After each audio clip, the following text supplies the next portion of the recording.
Hello everyone. आज के इस वीडियो में हम आईपी वर्जन 6 के हेडर फॉर्मेट को डिस्कस करेंगे। आईपी वर्जन 6 के हेडर फॉर्मेट को समझने के पहले हमें आईपी वर्जन 4 के हेडर फॉर्मेट को समझना बहुत ज़रूरी है। तो इसलिए अगर आपने अभी तक आईपी वर्जन 4 का हेडर फॉर्मेट वाला वीडियो नहीं देखा है तो मैं रिकमेंड करूँगा कि आप उसको पहले देखें, तब आपको आईपी वर्जन 6 का हेडर फॉर्मेट जो है वो ईजिली समझ में आएगा। तो चलिए स्टार्ट करते हैं आईपी वर्जन 6 का हेडर फॉर्मेट। तो जैसा कि हम जानते ही हैं कि आईपी वर्जन 4 जो है काफ़ी अच्छा प्रोटोकॉल है इंटरनेट के यूज़ के लिए। मगर जैसे जैसे हम कम्युनिकेशन की बात करें, डेटा कम्युनिकेशन जैसे जैसे इवॉल्व हो रहा है, जैसे जैसे ग्रो हो रहा है, उस हिसाब से अगर हम देखें तो आईपी वर्जन 4 जो है उसमें कुछ डिफिशेंसीज भी आ रही हैं। क्या क्या डिफिशेंसीज आ रही हैं जो हम पहले भी डिस्कस कर चुके हैं इस टॉपिक के बारे में, जैसे कि एड्रेस जो है वो आईपी वर्जन 4 के जो एड्रेसेस हैं वो अब कम पड़ने लगे हैं, क्योंकि हमारे पास बहुत ज़्यादा डिवाइसेस हो गई हैं, बहुत ज़्यादा आईपी एड्रेसेस की रिक्वायरमेंट हो गई। तो कई हमने सॉल्यूशंस देखे थे आईपी वर्जन 4 में कि उसमें हमने सबनेटिंग परफॉर्म किया, उसमें हमने प्राइवेट एड्रेसिंग किया, उसमें नेटवर्क एड्रेस ट्रांसलेशन किया। स्टिल हमको ये तीनों प्रोसेसेस करने के बावजूद भी एड्रेसेस हमको कम पड़ रहे थे। दूसरा एक प्रॉब्लम इसमें ये आता है कि अगर हम आज के सिनारियो में देखें तो हम लाइव वीडियो चैट्स करते हैं, लाइव वीडियो स्ट्रीमिंग वगैरह करते हैं, ऑडियो स्ट्रीमिंग करते हैं। तो उस केस में क्या होता है कि हमको रियल टाइम ऑडियो और वीडियो ट्रांसमिशन की रिक्वायरमेंट होती है। और real time audio video transmission आपको चाहिए तो आप चाहते हैं कि उसमें कम से कम डिले हो, तभी एक प्रॉपर रियल टाइम ऑडियो या वीडियो ट्रांसमिशन आपको मिल सकता है। अब मिनिमम डिले स्ट्रेटेजी अगर आप अपनाना चाहते हैं तो उसके लिए आपको रिसोर्सेज जो है उसको पहले से रिजर्व करके रखना ज़रूरी होता है, जो कि आईपी वर्जन 4 के केस में आप नहीं कर सकते हैं। साथ ही साथ इतना ज़्यादा आपका डेटा अगर आप इंटरनेट पर रख रहे हैं तो आप कोशिश करते हैं कि वो सिक्योर भी रहे। तो अब सिक्योरिटी के पॉइंट ऑफ व्यू से अगर हम देखें तो आईपी वर्जन 4 में ना इंक्रिप्शन और कोई ऑथेंटिकेशन की मेथड्स या कोई प्रोसेसेस प्रोवाइडेड नहीं है। तो ये कुछ डिफिशियंसीज है जिस कारण से आईपी वर्जन 6 जो है वो आईपी वर्जन 4 से थोड़ा ज़्यादा बेटर इन डिफिशियंसीज को रिजॉल्व करता है। अब जो डिफिशियंसीज हमने देखी उसको ओवरकम करने के लिए जो नया प्रोटोकॉल लॉन्च किया हुआ है, जो प्रपोज किया गया प्रोटोकॉल है, वो है आईपी वर्जन 6, जिसको हम IPv6 से भी डिनोट करते हैं या IPNG से भी हम डिनोट करते हैं। It means inter networking protocol of next generation. इसके कुछ एडवांटेजेस हैं जो कि आईपी वर्जन 4 के ऊपर कुछ इसके एडवांटेजेस है वो हम देख लेते हैं। सबसे पहला एडवांटेज है लार्ज एड्रेस स्पेस। तो लार्ज एड्रेस स्पेस की अगर हम बात कर रहे हैं, इट मीन्स क्या है कि हमारा आईपी वर्जन 4 जो है वो 32 बिट का एक एड्रेस देता है। तो 32 बिट का एड्रेस मतलब हमारे पास 2 to the power 32 maximum possible addresses उसमें हम बना सकते हैं। मगर अगर हम आईपी वर्जन 6 की बात करें तो वो हमको 128 बिट एड्रेस प्रोवाइड करता है। इट मीन्स हम 2 to the power 128 combinations of address बना सकते हैं। दूसरा एडवांटेज इसका ये है कि इसका हेडर फॉर्मेट बेटर है as compare to IP version 4। IP version 4 के हेडर फॉर्मेट में जैसे हमने देखा था कि बहुत सारे सर्विस टाइप्स वगैरह मेंशन किए गए थे, तो वो चीज़ें यहाँ पर सर्विस टाइप वगैरह नहीं है, वहाँ पर यहाँ पर हम उसको फ्लो लेबल की तरह यूज़ करते हैं, जिसमें हम जो real time audio video streaming वगैरह है वो चीज़ें भी हम इसके साथ में ऐड कर सकते हैं। साथ ही साथ इसमें जो हमारा ऑप्शन फील्ड होता है आईपी वर्जन 4 में, जो ऑप्शन फील्ड है वो अब यहाँ पर नहीं है। तो उसकी जगह हम यहाँ एक्सटेंशन हेडर्स का यूज़ करते हैं, जो कि हम कंपलसरी चाहें तो यूज़ कर सकते हैं, अदरवाइज ऐसा कोई इसमें कंपल्शन नहीं होता। इसका एक बेस हेडर जो है वो कंपलसरी हेड पार्ट होता है, उसके अलावा हम जो एक्सटेंशन हेडर है उसको हम बेस हेडर और पेलोड के बीच में ऐड करके यूज़ कर सकते हैं। इससे फ़ायदा ये होता है कि जो हमारी राउटिंग प्रोसेस है उसके अंदर में अननेसेसरी ऑप्शन फील्ड वगैरह की प्रोसेसिंग करने की ज़रूरत नहीं होती। इससे हमारी राउटिंग प्रोसेस जो है वो सिंप्लीफाई भी होती है और साथ ही साथ स्पीड अप भी हो जाती है। नेक्स्ट एडवांटेज इसका ये है कि इसमें न्यू ऑप्शंस हमको मिल गए हैं, कई नए ऑप्शंस मिल गए as compare to IP version 4। जैसे इसमें हम ऑथेंटिकेशन और सिक्योरिटी वगैरह चीज़ें प्रोवाइड कर सकते हैं, तो वो हमको नए ऑप्शंस इसमें कुछ प्रोवाइड किए गए हैं। अगला इसका फोर्थ एडवांटेज है वो है अलाउंस ऑफ एक्सटेंशंस। मतलब अगर हम चाहें तो आईपी वर्जन 4 को आगे फर्दर एक्सटेंड अगर हमको करने की ज़रूरत है तो वो हमको ये अलाउ करता है, जो कि आईपी वर्जन 6 जो है हमारा, उसको अगर हम एक्सटेंड करना चाहें तो वो हम कर सकते हैं as compare to IP version 4, जो कि हमको आईपी वर्जन 4 में कोई एक्सटेंशन हमको प्रोवाइड नहीं किया गया था। नेक्स्ट एडवांटेज इसका है सपोर्ट फॉर रिसोर्स एलोकेशन। जैसा कि मैंने आपको बताया कि हम लाइव वीडियो और ऑडियो स्ट्रीमिंग जब परफॉर्म कर रहे हैं तो हमको पहले से मिनिमम डिले स्ट्रेटजीज की रिक्वायरमेंट रहेगी, तो उसको इसके लिए हमें पहले से ही रिसोर्सेज को एलोकेट करके रखना होगा या रिसोर्सेज को रिजर्व करके रखना होगा। तो यहाँ पर जो हमारा IP वर्जन 6 है वो रिसोर्स एलोकेशन को सपोर्ट करता है। साथ ही साथ इसका एक लास्ट एडवांटेज और ये भी है कि वो ज़्यादा सिक्योरिटी प्रोवाइड करता है as compare to IP version 4। इसके अंदर में हम ऑथेंटिकेशन कॉन्फिडेंशियलिटी वाली जो फील्ड्स हैं वो हम देखेंगे अभी आगे कि वो हम यूज़ करते हैं as an header, extension header, तो हमको ज़्यादा सिक्योरिटी ये प्रोवाइड करता है as compare to IP version 4।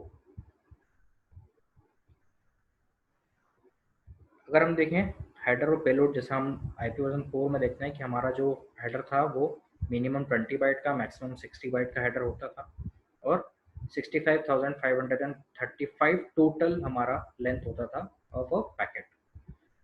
उसी को अगर हम देखें तो यहाँ IP वर्जन 4 के केस में जो है एक मैंडेटरी, सॉरी IP वर्जन 6 के केस में जो है एक मैंडेटरी हेडर है जिसको हम बेस हेडर नाम देते हैं, जो कि एक 40 बाइट की फील्ड होती है। बेस हेडर है 40 बाइट का होता है ये, और ये मैंडेटरी होता है।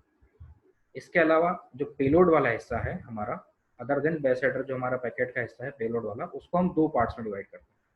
फर्स्ट इज एक्सटेंशन हेडर, जो कि एक ऑप्शनल फील्ड होती है, और सेकंड जो हमको डेटा पैकेट्स मिले हैं फ्रॉम अपर लेयर, जो हमको ट्रांसपोर्ट लेयर से जो डेटा पैकेट मिला हुआ है वो दूसरे पार्ट में रहता है। तो जो एक्सटेंशन हेडर वाली फील्ड है ये ऑप्शनल फील्ड होती है, अगर हमको रिक्वायरमेंट होती है तो हम ऐड करते हैं, अदरवाइज इसको यूज नहीं करते। ये हमारा IP वर्जन 6 का एक डेटाग्राम का फॉर्मेट है, हेडर फॉर्मेट है, जिसके अंदर में आप देख रहे हैं टोटल जो आप ऊपर की 8 फील्ड्स देख रहे हैं, version, priority, flow level, payload length, next header, hop limit, source address और डेस्टिनेशन एड्रेस। ये ऊपर की 8 फील्ड जो हैं ये हमारा बेस हेडर का हिस्सा है, जो हमारा मेन पार्ट है। बाकी जो नीचे की फील्ड्स हैं वो सारी ऑप्शन फील्ड्स होती है। जो बेस हेडर है हमारा IP वर्जन 6 का कंसिस्ट ऑफ 8 फील्ड्स। ये 8 फील्ड्स कौन कौन सी है, वन बाय वन हम देखते हैं। सबसे पहली फील्ड होती है वर्जन फील्ड। ये एक 4 बिट की फील्ड होती है जिसके अंदर हम बताते हैं कि IP का जो वर्जन है वो कौन सा है। जैसा हम IP वर्जन 4 के केस में भी करते थे, वहाँ भी एक वर्जन फील्ड होती थी, वो भी 4 बिट की फील्ड होती है।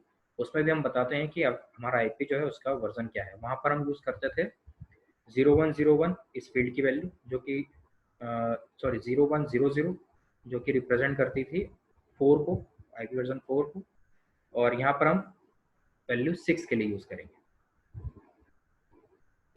जो कि 0101 रहेगी। द फोर प्रायोरिटी की अगर हम बात करें तो the 4 bit priority field defines the priority of the packet with respect to the traffic congestion. ये एक 4 बिट की फील्ड है और जो ट्रैफिक कंजेक्शन है उसके रिस्पेक्ट में वो डिफाइन करती है। ये 4 बिट फील्ड जो है डिफाइन करती है। अब जो प्रायोरिटी फील्ड है हमारी, जो सोर्स, एक सोर्स से जितने भी पैकेट्स निकल रहे हैं उनके रिस्पेक्ट में एक प्रायोरिटी, उन सभी पैकेट्स के रिस्पेक्टिव प्रायोरिटीज क्या रहेंगी वो डिफाइन करने के लिए इस प्रायोरिटी फील्ड का यूज करते हैं। अब ये प्रायोरिटी फील्ड जो है इसको हम दो ब्रॉड कैटेगरीज में डिवाइड करते हैं, conjunction control and non conjunction control. तो जो कंजक्शन कंट्रोल्ड ट्रैफिक है हमारा, इसका मतलब क्या है कि जो सोर्स है खुद ही अडॉप्ट कर लेता है, अगर ट्रैफिक ज़्यादा हो रहा है, कंजक्शन ज़्यादा आ रहा है नेटवर्क में, तो खुद ही अडॉप्ट कर लेता है उसको और उसके अकॉर्डिंग अपने ट्रांसमिशन की स्पीड जो है वो स्लो या हाई कर सकता है। इसके केस में कुछ प्रायोरिटीज़ होती हैं कंजेशन कंट्रोल ट्रैफिक की, जो आप इस टेबल में देख रहे हैं।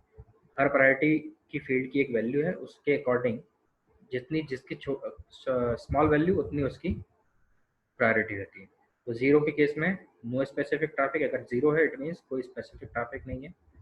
वन है मतलब बैकग्राउंड डेटा है, इसकी प्रायोरिटी और कम है। सेकंड टू है it means unattended data traffic अगर है, मतलब आप ट्रांसमिट तो कर रहे हैं बट जो रिसीवर है वो अटेंटिव नहीं है उसके लिए, तो वहाँ पर आप अनअटेंडेड डेटा ट्रैफिक का यूज़ कर सकते हो। थर्ड के लिए रिजर्व्ड है, मतलब रिजर्व जहाँ पर रहेगा उस केस में आप 3 वैल्यू यूज़ करते हैं। अटेंडेड बल्क डेटा ट्रैफिक, वहाँ पर आप 4 वैल्यू यूज़ करते हैं। Fifth is again reserved. 6 के लिए हम इंटरेक्टिव ट्रैफिक का यूज़ करते हैं, जहाँ पर आप जो सेंडर और रिसीवर दोनों कंटिन्यूसली इंटरेक्शन के अंदर में है, वहाँ पर प्रायोरिटी उसकी 6 रहती है। और 7 जो है हमारी कंट्रोल ट्रैफिक के लिए यूज़ की जाती है। दूसरा टाइप जो होता है, दूसरी कैटेगरी जो है वो नॉन कंजेशन कंट्रोल ट्रैफिक होती है। This refers to the type of traffic that expect minimum delay, मतलब जहां हमको कम से कम डिले की रिक्वायरमेंट है और पैकेट्स का डिस्कार्ड होना आप डिजायरेबल नहीं है यहाँ पर। मतलब आप चाहते हैं कि सारे पैकेट जो है वो प्रॉपर डेस्टिनेशन तक पहुंचे, कोई पैकेट डिस्कार्ड नहीं होना चाहिए ट्रैफिक कंजेक्शन के कारण। तो वहाँ पर हम नॉन कंजेक्शन कंट्रोल ट्रैफिक का यूज़ करते हैं। यहाँ पर भी कुछ कंट्रोल ट्रैफिक्स की प्रायोरिटीज़ होती हैं। 8 जो है वो अगर ज़्यादा रिडंडेंसी के साथ डेटा है तो आप 8 यूज़ करते हैं, मतलब मिनिमम प्रायोरिटी पर। और 15 is use for least redundancy, जहाँ पर आप मैक्सिमम प्रायोरिटी चाहते हैं, वहाँ वैल्यू रखते हैं इसकी 15। अगली फील्ड होती है इसके अंदर में, वो होती है फ्लो लेवल। तो ये जो है एक 3 बाइट की फील्ड होती है, जो कि स्पेसिफिक हैंडलिंग जो होती है किसी डेटा की, उसके लिए हम यूज़ करते हैं। अब किसी पर्टिकुलर सोर्स अगर और कोई पर्टिकुलर डेस्टिनेशन जो है, ये दोनों एक ही सोर्स है और एक ही डेस्टिनेशन है, इनके बीच में जो पैकेट ट्रेवल कर रहे हैं उनके सीक्वेंस में कुछ स्पेसिफिक हैंडलिंग अगर आप चाहते हैं, राउट जो इंटरमीडिएट राउटर्स हैं वो इनकी स्पेसिफिक हैंडलिंग करें, तो उसके लिए हम फ्लो लेवल का यूज़ करते हैं। इसके लिए 3 रूल्स डिफाइन किए गए हैं। फर्स्ट रूल बोलता है कि the flow level is assign to packet by the source host. जो सोर्स होस्ट है वो इस फ्लो लेवल को असाइन करता है। इट मीन्स कि ये फ्लो लेवल वो तब तक रीयूज नहीं कर सकता है जब तक कि वो फ्लो एग्जिस्ट कर रहा है या वो फ्लो अभी एक्टिव कंडीशन में है। जैसे ही ये फ्लो एक्टिव कंडीशन से बाहर होगा, मतलब डीएक्टिवेट होगा, तो फिर वो फ्लो लेवल जो है वो सोर्स रीयूज कर सकता है। दूसरा रूल ये बोलता है कि अगर होस्ट सपोर्ट नहीं करता है फ्लो लेवल को, तो वो इसकी वैल्यू जो है 0 सेट कर देगा। और अगर राउटर सपोर्ट नहीं करता है फ्लो लेवल को, तो वो सिंपली इसको इग्नोर कर देगा। थर्ड रूल बोलता है कि all packets belongs to same flow have the same source, same destination, same priority and same options. मतलब अगर एक ही फ्लो को बिलोंग करते हैं सभी पैकेट, तो वो सेम सोर्स से होना चाहिए, सेम डेस्टिनेशन पर जाना चाहिए, उनकी प्रायोरिटी सेम होना चाहिए और ऑप्शंस भी उनके सारे सेम होना चाहिए। अगली फील्ड जो है वो है पेलोड लेंथ। तो ये एक 2 बाइट की फील्ड है, जो कि हमको जो हमारा डेटाग्राम, पूरा डेटाग्राम जो है उसमें से बेस हेडर कितना है और हमारा एक्चुअल डेटा कितना है ये बताता है। मतलब पेलोड लेंथ जो हमको बताती है कि अदर देन बेस हेडर हमारा एक्चुअल डेटा कितना है। जो हम कैलकुलेट कर रहे थे, हमारी जो हमने IP4 वर्जन 4 में टोटल लेंथ फील्ड देखी थी, तो टोटल लेंथ फील्ड से हमने यूज़ करके हमने कैलकुलेट किया था कि हमारा पेलोड कितना है, मतलब हमारा जो एक्चुअल डेटा कितना है। तो हमने एक फार्मूला लिया था कि टोटल लेंथ में से हम हेडर लेंथ को माइनस करते थे और हमको एक्चुअल डेटा लेंथ मिलती थी। तो यहाँ पर वो पेलोड फील्ड के फॉर्म में हमको प्रोवाइड कर दी गई है डायरेक्टली, जिसमें हमको वैल्यू पता चल जाती है। 2 बाइट की फील्ड है, इसमें हमको डायरेक्टली मिल जाता है कि हमारा जो डेटा है वो कितना है, और अदर देन हेडर एक्सक्लूड कर देते हैं हेडर को इसमें से। अगली फील्ड जो है वो है इसकी नेक्स्ट हेडर फील्ड। जो नेक्स्ट हेडर फील्ड है वो 8 बिट की फील्ड होती है, जो कि हमको बताती है कि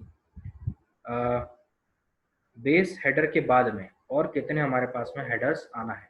जो हमने एक्सटेंशन हेडर्स हमने देखे थे, तो और कौन कौन से एक्सटेंशन हेडर्स जो है हमारे इसके अंदर में ऐड किए हुए, वो हमको नेक्स्ट हेडर फील्ड जो है वो शो करती है। अब इसके अंदर में हमारे पास में एक्सटेंशन हेडर्स भी हम देख सकते हैं, यूज़ कर सकते हैं, या अपर लेयर जो है हमारी ट्रांसपोर्ट लेयर, उसके जो पैकेट्स हैं उसके पर्टिकुलर पैकेट्स के भी कुछ हेडर्स होंगे, तो वो हेडर्स भी हम इस फील्ड के अंदर में मेंशन कर सकते हैं। जो आप राइट साइड में टेबल देख रहे हैं, इस टेबल के अंदर में आप देख रहे हैं कि कुछ कोड्स दिए हुए हैं और उन कोड्स के रिस्पेक्टिव कौन कौन से हेडर्स हैं वो मेंशन किए हुए हैं। तो इसके अंदर में आप देख रहे हैं जैसे 0 for hop by hop option, 2 is for ICMP packet, 6 is for TCP, 17 is for UDP। तो ये ICMP TCP UDP जो है वो अपर लेयर के प्रोटोकॉल से जो हमको यूज़ करते हैं हम नेटवर्क लेयर के अंदर में। तो ये अपर लेयर के प्रोटोकॉल के हेडर्स अगर मेंशन कर रहे हैं हम, तो वहाँ पर हम 2, 6 या 17 यूज़ करेंगे। 0 जो है वो एक एक्सटेंशन हेडर है। होप बाय होप ऑप्शन जो हमारा एक एक्सटेंशन हेडर है। सोर्स राउटिंग अगेन एक एक्सटेंशन हेडर है, जिसके लिए हम 43 यूज़ करते हैं। 44 भी एक एक्सटेंशन हेडर है, फ्रेगमेंटेशन। 50 अगेन एक एक्सटेंशन हेडर है, एन्क्रिप्टेड सिक्योरिटी पेलोड। 51 ये भी एक एक्सटेंशन हेडर है जिसको हम ऑथेंटिकेशन बोलते हैं। 60 डेस्टिनेशन ऑप्शन, ये भी एक एक्सटेंशन हेडर है। ये सारे एक्सटेंशन हेडर्स हम आगे इसी वीडियो में देखेंगे। 59 हम यूज़ करते हैं नल के लिए। इट मीन्स अगर कोई भी एक्सटेंशन हेडर आगे नहीं आ रहा है, कोई भी नेक्स्ट हेडर हम यूज़ नहीं कर रहे हैं, तो वहाँ पर वैल्यू हम रखेंगे नेक्स्ट हेडर फील्ड की 59।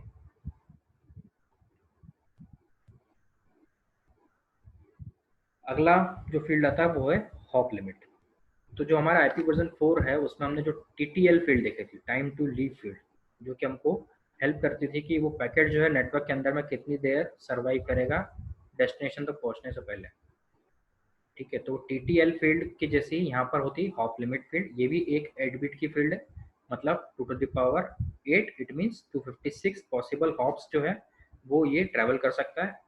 256 हॉप्स की फील्ड अगर इसकी डिक्रीमेंट होती है, इनिशियली इसको हम 256 रखते हैं, वन एट इंडिविजुअल हॉप, हर हॉप पे इसकी फील्ड की वैल्यू जो है वो डिक्रीज होती जाती है, और जैसे ये 0 हो जाती है उसके बाद में उस पैकेट को हम डिस्कार्ड कर देते हैं। नेक्स्ट फील्ड होती है सोर्स।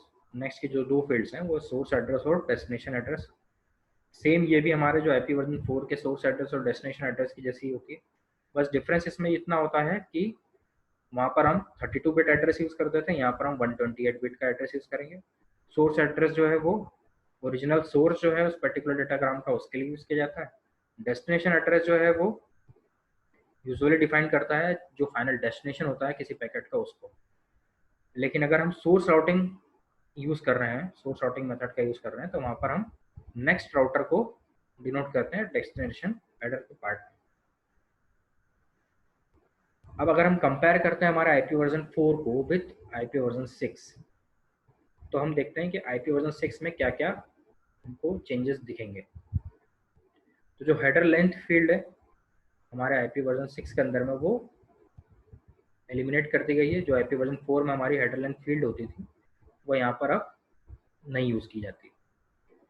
सर्विस टाइप फील्ड भी जो है वो IP वर्जन 6 में अब जो होती थी वो यूज़ नहीं की जाती यहाँ पर। द प्रायोरिटी और जो फ्लो लेवल है, ये दोनों काम करते हैं सर्विस टाइप फील्ड का। जो टोटल लेंथ फील्ड होती थी वो यहाँ पर अब पेलोड फील्ड से रिप्लेस कर दी गई है। हम फ्रेगमेंटेशन यूज़ करते थे IP वर्जन 4 के अंदर में। फ्रेगमेंटेशन के लिए हम आइडेंटिफिकेशन फ्लैग और ऑफसेट फील्ड यूज़ करते थे। अब यहाँ पर हम फ्रेगमेंटेशन के लिए हम एक्सटेंशन हेडर का यूज़ करते हैं। जो TTL फील्ड थी हमारा IP वर्जन 4 के अंदर में, वो अब यहाँ पर हॉप लिमिट फील्ड हो गई है। वहाँ पर जो हम प्रोटोकॉल फील्ड यूज़ करते थे IP वर्जन 4 के अंदर में, उसको हम यहाँ पर नेक्स्ट हेडर फील्ड के से हमने उसको रिप्लेस कर दिया है। वहाँ पर हम हेडर चेकसम को यूज़ करते थे, जो कि अब यहाँ पर एलिमिनेट हो गया है। और जो चेकसम है वो अपर लेयर के प्रोटोकॉल जो वो प्रोवाइड करते हैं। तो और उसके बाद में जो ऑप्शन फील्ड है हमारी IP वर्जन 4 की, उसको हमने एक्सटेंशन हेडर से यहाँ पर रिप्लेस कर दिया है। अब हम देखते हैं जो हमारे एक्सटेंशन हेडर्स हैं IP वर्जन 6 में वो क्या क्या हैं, जो हमने नेक्स्ट हेडर फील्ड के अंदर में भी देखते थे। वो अब सारे extension headers one by one देखते हैं। तो IP डेटाग्राम को कुछ बेटर फंक्शनलिटीज देने के लिए जो हमारा बेस हेडर है उसको हम उसके बाद में हम एक्सटेंशन हेडर को ऐड कर सकते हैं। जो हमारे ऑप्शन फील्ड के कुछ IP वर्जन 4 के एड्रेसेस थे उसको हमने यहाँ मेंशन किया है, जो उनसे रिप्लेस किए हुए एक्सटेंशन एड्रेस हैं उनसे। तो एक्सटेंशन एड्रेस जो हम देखने वाले हैं अभी, उसमें हम देखेंगे कि हॉप बाय हॉप ऑप्शन है कि हमारे पास में होता है, सोर्स राउटिंग है, फ्रेगमेंटेशन है, ऑथेंटिकेशन है, इनक्रिप्टेड सिक्योरिटी पेलोड्स है और डेस्टिनेशन ऑप्शन है। तो अब देखते हैं one by one in extension address को। पहला है हॉप बाय हॉप ऑप्शन। अब मान लीजिए सोर्स जो है वो कुछ इंफॉर्मेशन पास करना चाहता है टू ऑल द राउटर्स। एक कोई पर्टिकुलर डेटाग्राम जिन राउटर से होते हुए गुजर रहा है, उन सभी राउटर्स के पास में अगर कोई इंफॉर्मेशन भेजना है तो वहाँ पर होप बाय होप ऑप्शन का यूज़ किया जाएगा। इसमें तीन मेन ऑप्शंस डिफाइन किए गए हैं। फर्स्ट ऑप्शन है पेड वन, एक सिंगल बाइट ऑप्शन है और अलाइनमेंट पर्पस के लिए यूज़ किया जाता है। Single byte option use for alignment purpose. Pad N जो है दूसरा ऑप्शन है, ये भी सेम पेड वन की तरह ही है, बस डिफरेंस इसमें इतना है कि ये 2 या 2 से ज़्यादा बाइट यूज़ करता है फॉर अलाइनमेंट पर्पस। और थर्ड ऑप्शन जो है वो जंबो पेलोड ऑप्शन है, जो कि बताता है कि हमारा जो पेलोड है वो मोर देन 65,535 साइज का है, तो हम जंबो पेलोड ऑप्शन यूज़ करते हैं।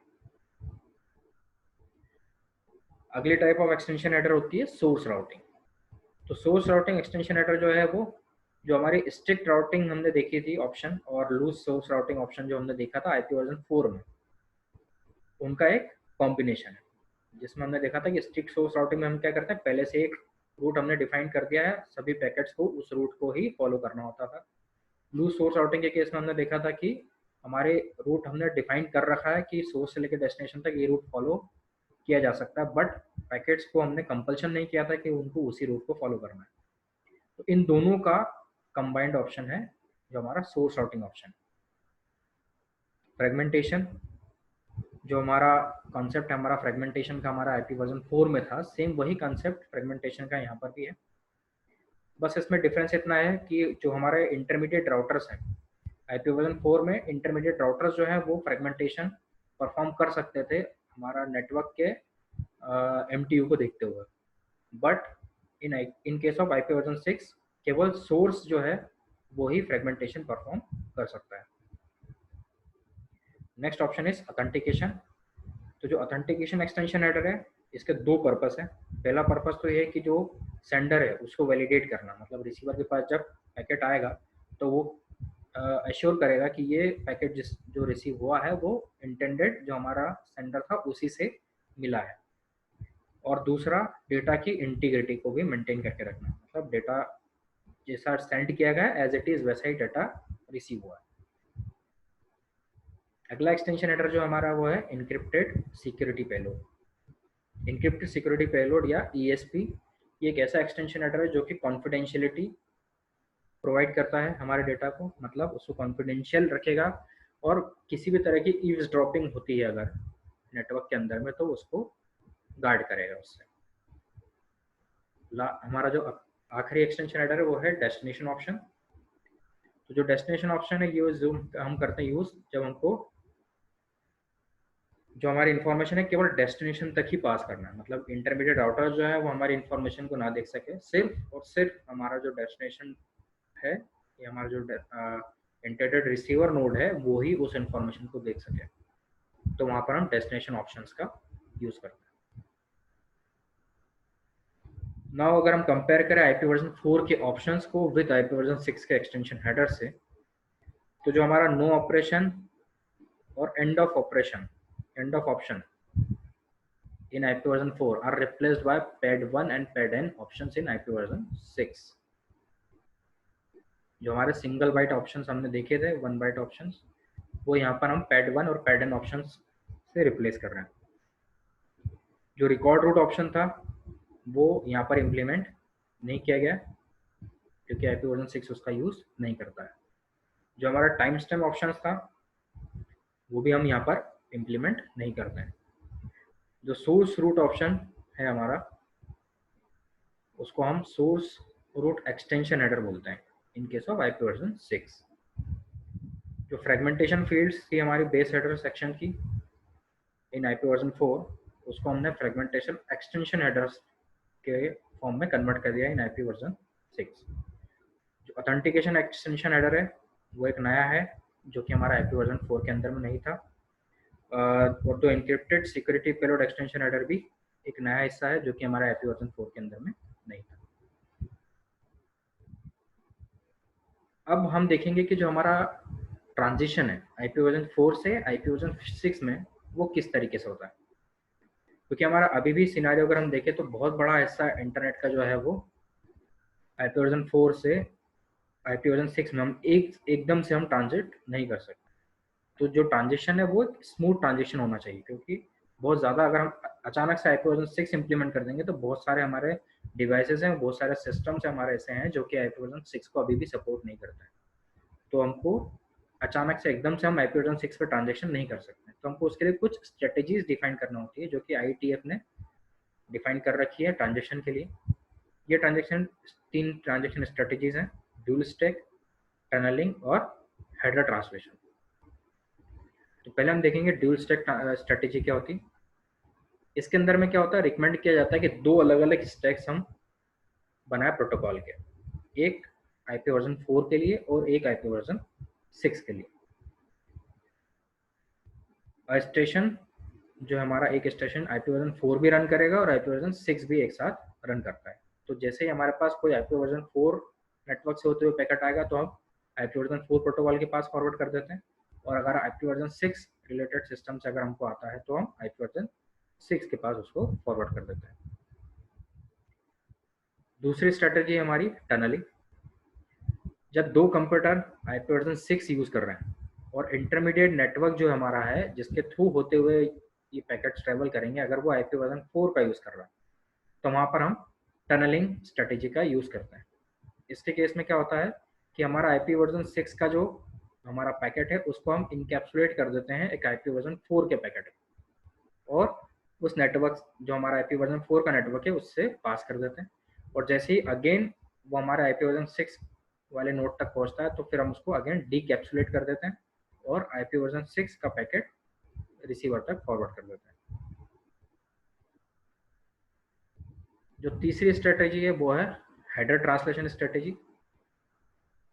तो इसको हम यूज करते हैं जब हमारा एक होस्ट जो है वो तो आईपी वर्जन 6 का यूज कर रहा है, लेकिन जो रिसीविंग होस्ट है या जो दूसरा एंड का हमारा होस्ट है वो आईपी वर्जन 4 का यूज करता है।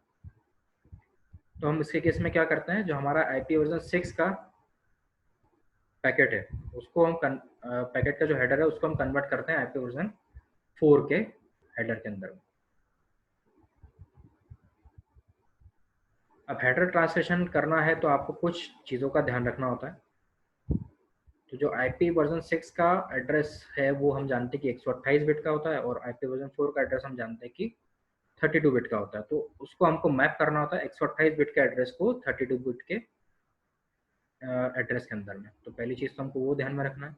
दूसरा, जो प्रायोरिटीज फील्ड होती है हमारी आईपी वर्जन 6 की उसको हमको डिस्कार्ड करना होगा। टाइप ऑफ सर्विस फील्ड जो होती है आईपी वर्जन 4 में उसकी वैल्यू अब हम यहाँ पर 0 सेट करेंगे।